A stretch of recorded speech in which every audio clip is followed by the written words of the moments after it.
Hey guys, happy Homebrew Wednesday.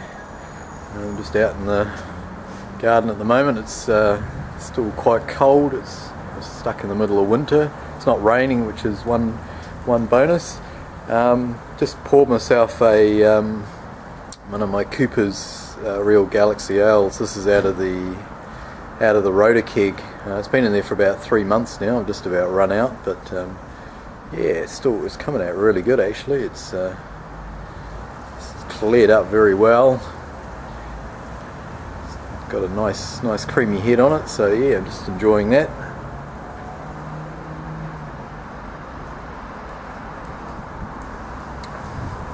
Wow, that's very nice. What else have I been up to? Not much really. I think in my last video I brewed up my Nelson Salvine lager. We might go and have a look at that now, see how that's going.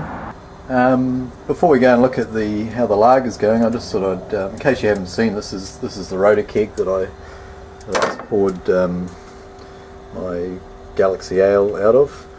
So yeah, this is really useful.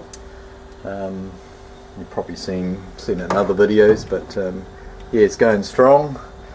Yeah, it's getting down into the bottom of the barrel now, so I'm having to just top it up every now and then with CO2 gas, just to keep the head space full of CO2. Obviously the beer's not generating any of its own anymore because it's fully fermented out, so I just need to keep that CO2 in there just so you can draw the beer out.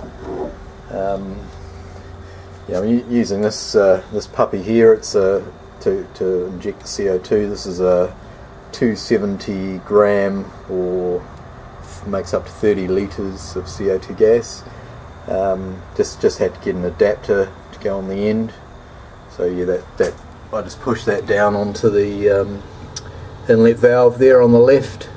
So you just give it probably 3 or 4 pumps every now and then with the CO2, just to keep it full of CO2, and yeah, she goes well. Actually, I'll just put this on the tripod, and I'll just top up my beer so you can see it in action.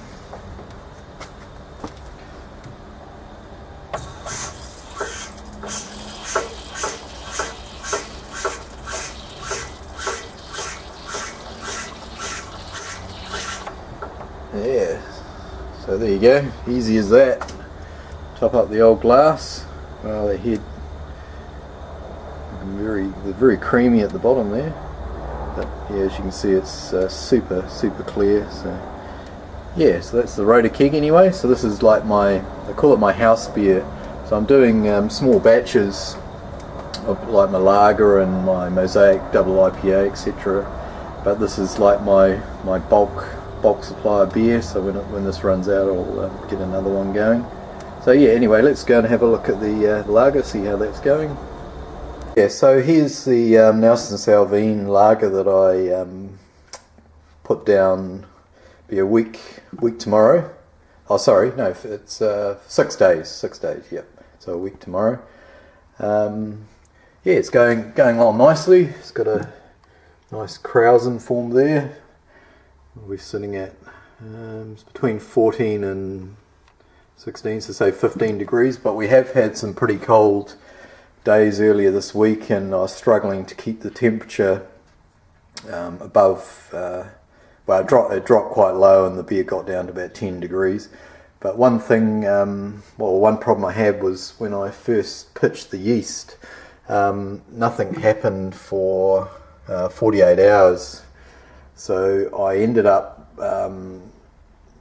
repitching with some more yeast, and that's got things going. As you can see, the airlock's bubbling away nicely. So yeah, so there's a lot of activity there. So yeah, so that's looking good. So that'll be a wee way away before we get to taste that sucker. But I did have one question for you guys.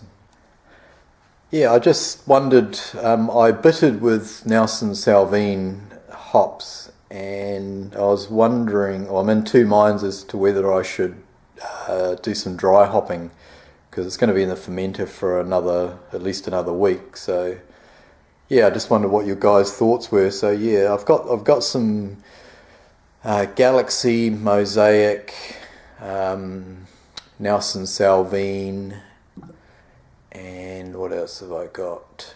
Some Centennial. So yeah, I'd be keen to hear your thoughts on whether I should use one of those hops and just do a bit of dry hopping in the last week. Yeah, so I don't know whether just to leave it and just so I can get a true indication of the Nelson Salvine hop through the bitterness. And I did do some for like a flavour boil. So I just boiled a little bit as well for 5 minutes, but yeah, just can't decide whether to do a dry hop as well. But appreciate your opinions and comments. Anyway, guys, that's it for now. Happy Home Brewing Wednesday, and we'll catch you another time. Okay, cheers.